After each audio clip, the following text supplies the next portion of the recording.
But Q-Tip was on with Math Hoffa and them and talked about bringing a particular artist to multiple labels, Columbia and somebody else, Columbia and Def Jam, I believe it was, and that artist being passed on. Mm-hmm. But Q-Tip walked her into the building, and they passed on her. And then he proceeds to go, yeah, and that artist turned into Meg Thee Stallion. Mm. And Q-Tip goes, nigga, if my cosign don't work no more, what's going on? If my cosign and that artist being Meg Thee Stallion didn't work, and she had to go a whole nother route to get there, what's really going on? Yeah. And it just made me think about the industry as a whole. Mm-hmm. Q-Tip can't walk somebody in the door and get you to take it seriously, then who can? I mean that. You see the success that Yo Gotti's having this year. CMG, name a bigger label. So I didn't see the interview. Did he provide context in terms of his perspective on why they passed? No. Okay. I didn't feel like he did. I felt like he said it and kind of hinted at it, but it's the industry. You don't want to offend nobody. Yeah. Okay. But these are the same folks that we're talking about that passed on a Hove, that passed on. Like everybody gets passed on, so that's not a knock on the industry as a whole. People get passed on every day. Mm-hmm. Great, like the greats. Yeah. Ye got passed on. Nas, like everybody gets passed on. But if Q-Tip can't walk a Meg Thee Stallion into your building, you go, oh, I get it. Or I'm going to give it a chance, nigga, because you Q-Tip. Yeah. You produced that. How much of that Janet Jackson record did Q-Tip produce? My nigga. Shit. On that, before we even start talking about Tribe and everything else, that alone get tipped some sway, and I would think, all right, but no. And so it just made me think, because and I guess why it resonated so much is because that's where we're at. Yep. Shopping Kev's record right now. Yep. And taking meetings and what meetings we can get, what meetings we can't get.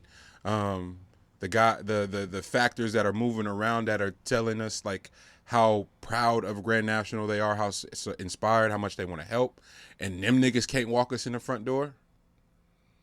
Yeah. It's hard. It's really, really hard right now not to find it laughable and go, fuck it, we got to do it ourselves because of how goofy that is. Yeah. You fuck with nobody. Go ahead. Nah, good night. No, you got it. I was just going to say, I think for me, I look at that and it just says it's less maybe about Q-Tip and that Meg weren't, viable in their eyes, and maybe the industry don't really got it on lock like that. And they need certified wins in order to get the backing, the financial back, because it all comes back to financial backing, right?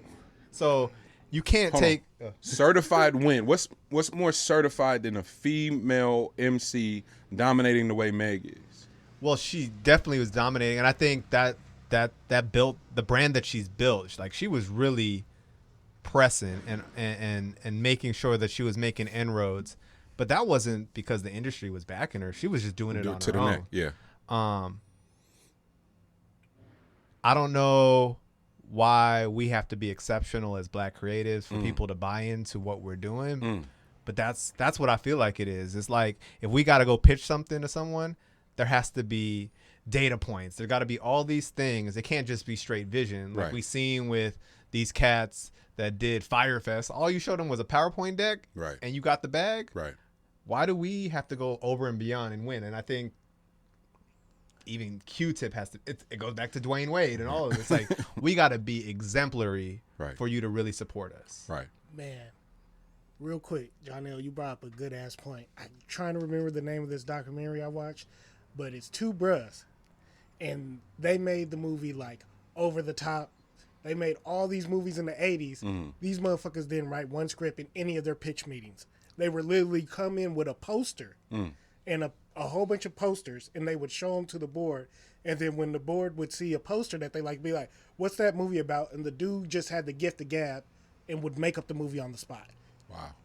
and would even know, like, yeah, this is about a truck driver, and he has a kid, but he doesn't fuck with the kid, and then he takes the kid on the road with him, and then they do an arm wrestling competition, and we're gonna get Sylvester Stallone to be the dude. Wow. And then that's how they made and then they were like, yeah, we want that.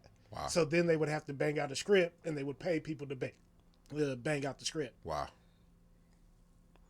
Wow. Yeah, man. When you talk about being exceptional, I go, who's been more exceptional than the Q-Tip? No, I completely agree with you. And for Q-Tip not to be able to walk a Meg the Stallion in the door is just, it's laughable. So as we're shopping Kev's record, there are days where I'm inspired, where I'm excited, and there's days where I'm ultra sad because I know it's the best rap album of the year, and it's not even close. Tyler, I love you. You made a beautiful record. But boy, if I wasn't smiling when that shit came out. Yeah. Westside, when you dropped, nigga, I was so happy. But I was like, it ain't fucking with us. Yeah, man. With a straight Cole, nigga. Excellent. Not fucking with us. CLB, Donda, laughed them niggas out the gym. We did it. We can't get a meeting. Empire's in our backyard. We can't come just press play on the bitch. Fuck it. We don't have to come to the office, nigga. Here's the private link. Yeah.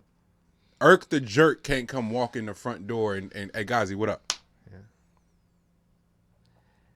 And not even if not for the legacy, for what Grand National did over the last 18 months. Mm-hmm. Every Bay artist on y'all roster, nigga, tucked their chains in.